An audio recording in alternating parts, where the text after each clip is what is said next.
This is my view of The Promised Neverland, chapter 134, Lost Boy. And this is probably going to be a short video because this was a really short chapter, which is very surprising because last week was Golden Week. They were off. Figuring, they spent that time thinking in their heads, what are we going to do next? What are we going to set up? But nope, it's a very short chapter, and what's more, it's off next week, too. I'm a little concerned. Maybe the artist or the writer are out sick. Happened to me once. I got sick halfway through spring break and I missed the whole next week of school. Alright, so, it basically opens up with Ray looking at Emma's grave while he's a super old man walking through a weird land full of pinwheels, wondering who the hell he is. Okay, that's not good. That is very, very bad. I'm going to assume that not this much time has passed in the outside world, though that would be kind of hilarious. If by the time they finally make the deal and they get outside, it's been like 80 years and Norman's an old man by now. Don and Gilda have kids. That would actually be really funny. And tragic, because some people would have died by now, but still, that would be funny. Anyway, like I figured last week, the hole in the ground leads them to the shelter, and from there, they're supposedly going to have to find the 7 walls, which, as it turns out, they have directions. Search for the day and night with the eye of dragon of... I'm not going to pronounce that word. First go Tenri north, then Tenri east, then Tenri south, then Tenri west. Then Tenri to the sky, then Tenri to the ground. When the arrows stop between the sands and the sun sets in the east, the earth will scream and the walls will appear. Okay, I have no idea what that means, but it should be noted there are 7 steps there, which I feel is important. Also, she said to look through the eyes of the dragon, which I think is the pendant she has. I think that's the key to this whole thing, but I just haven't realized it yet. It's hard to say, but they decide to try and do it, so they go Tenri north. I'm not sure if they actually know how much the distance of Ri is. I'm not sure of that myself, but they do that. And everything is upside down and topsy-turvy, and as they go through one wall and close the door, it opens up into a different room, and it's absolutely insane. It also has me rethinking this whole it's magic thing, because parts of this look staticky and glitched out, like a computer program that's having a hard time rendering things right. Again, I said magic because, they did a blood ritual under the full moon. But this almost feels like super advanced technology to me, so I'm not sure anymore. So they realize it's this complicated maze they have to solve, and this time there's an arrow they should follow. And they figured, hey, we can solve this. We can do anything.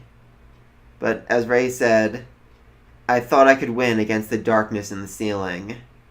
And I'm guessing he could not. So, since then, he's been wandering this land for countless decades trying to solve the riddle, and eventually Emma died, and now he's facing this overwhelming despair. That's the darkness, this despair of this world, the despair of trying to get to the end, to meet the demon god. In order to do it, you must accomplish tasks that would break the human mind, and honestly, if there's anyone who can do it, it's Ray and Emma.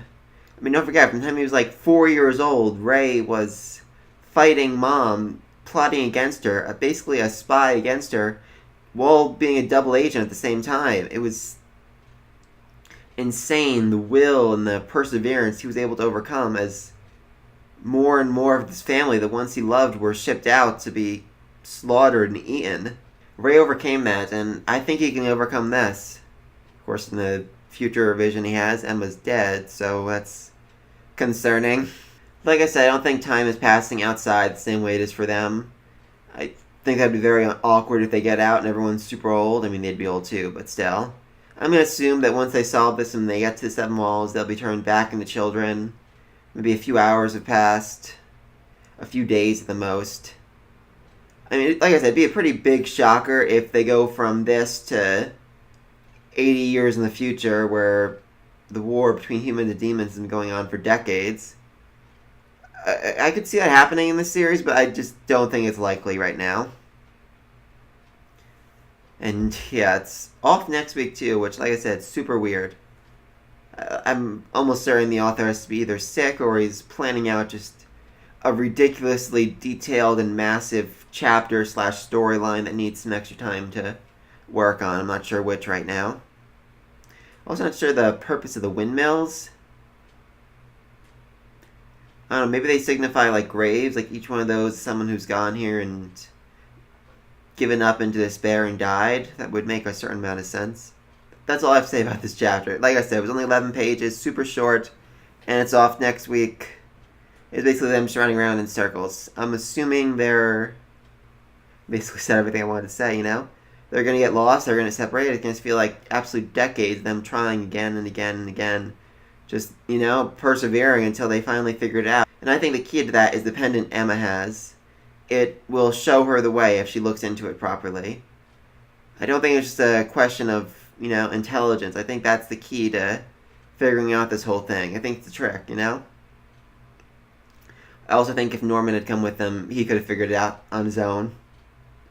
Seriously, 3 of them together, they would have solved this in 5 minutes. Hell, maybe Norman's gonna have to come in after them when they don't get back out. That'd be funny. So yeah, let me know in the comment section down below. Will Emma and Ray actually spend decades here and come out to a futuristic post-apocalyptic world? Until then, be sure to like and subscribe, and peace.